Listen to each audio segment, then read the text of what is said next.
Dear students, today we shall discuss chapter 3 of science subject for class 3rd. We shall talk about soil with reference to its meaning, formation, types and importance. The first question is, what is soil?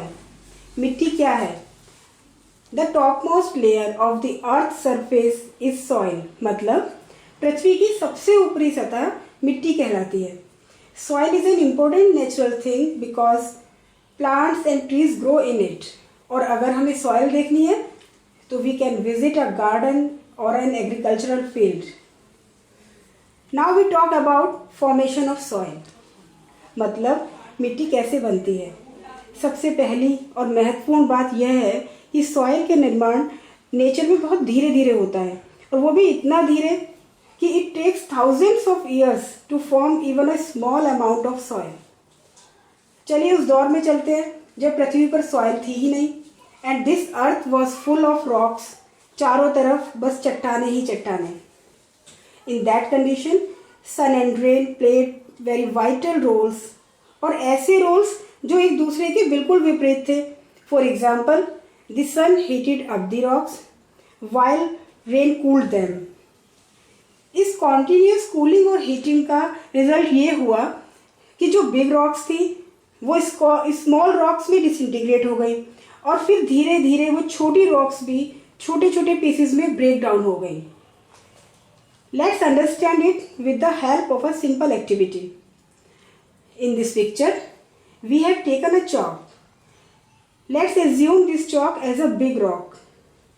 Now the sun heats it up and the rain cools it down, and this process goes on for a very long period. Then what will happen? This big rock will break down into smaller rocks.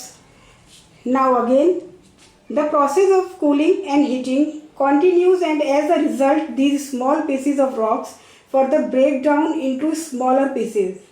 और ये process तब तक चलता रहता है जब तक these tiny particles change into very fine particles of soil. तो देखा आपने कि किस तरह से एक big rock sun और rain के impact से valuable soil में convert हो जाती है.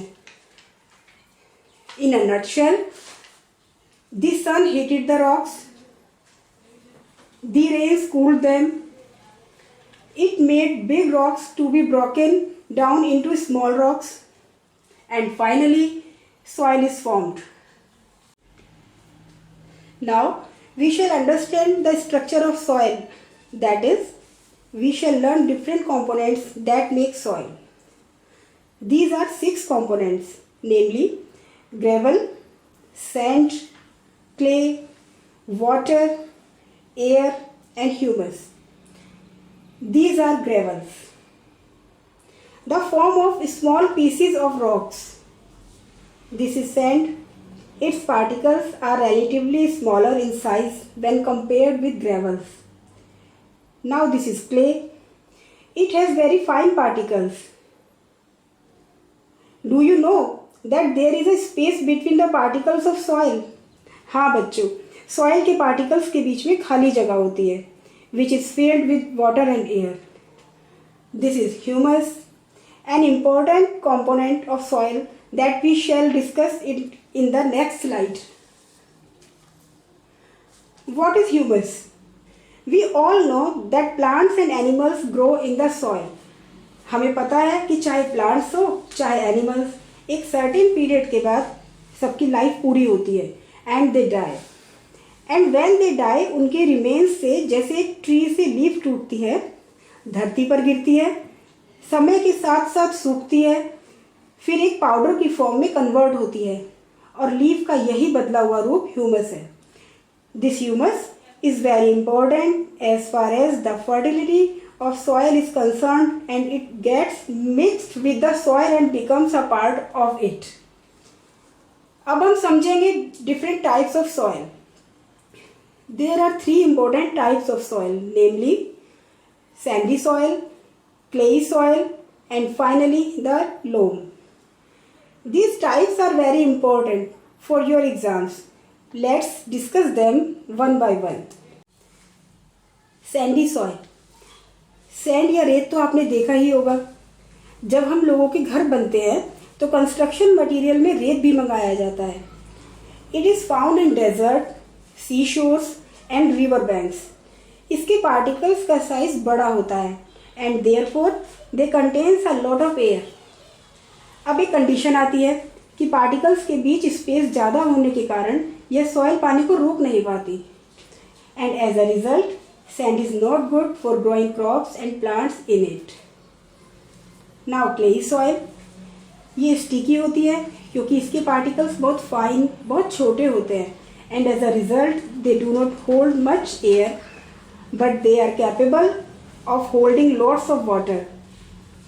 अब अगर हम सैंड से कंपेयर करते हैं तो clay and sand are just reverse to each other, क्योंकि सैंड के पास एयर बहुत थी बट वाटर होल्डिंग एबिलिटी कम थी और क्ले के पास एयर ज़्यादा नहीं है but water holding ability excellent है। बट क्ले की ये nature makes it less desirable for growing crops and plants.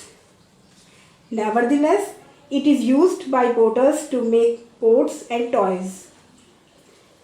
Now the third soil, loam. It is a mixture of sand and clay. As a result, it bears the good qualities of both sand and clay. That is, it contains the right amount of air and water and is considered excellent for growing crops and plants. Now a different topic, manure. इसे हम organic manure, compost या खाद भी कहते हैं। इसे बनाने का प्रोसेस बहुत सिंपल है। Cow dung, dry leaves, pieces of wood, remains of crop field, घर की बची हुई दाल, सब्जी, चावल, peels of vegetables and fruits, इन सबको अंडरग्राउंड मिक्स करके सॉइल की लेयर से कवर करते हैं और अर्थ से मिलने वाले माइक्रो ऑर्गेनिज्म जैसे बैक्टीरिया, फंजाई और अदर एनिमल्स जैसे अर्थवॉर्म्स इस मिक्सचर को कुछ दिनों में मैन्योर में कन्वर्ट कर देते हैं। This manure is added to the soil to make it fertile. Now the last topic of this chapter, importance of soil. मतलब सॉइल से हमें क्या क्या लाभ होता है। हमारे सभी ट्रीज, पूरा जंगल इसी सॉइल में ग्रो करते हैं। हमारा पूरा एग्रीकल्चर सिस्टम सॉइल पर डिपेंड है।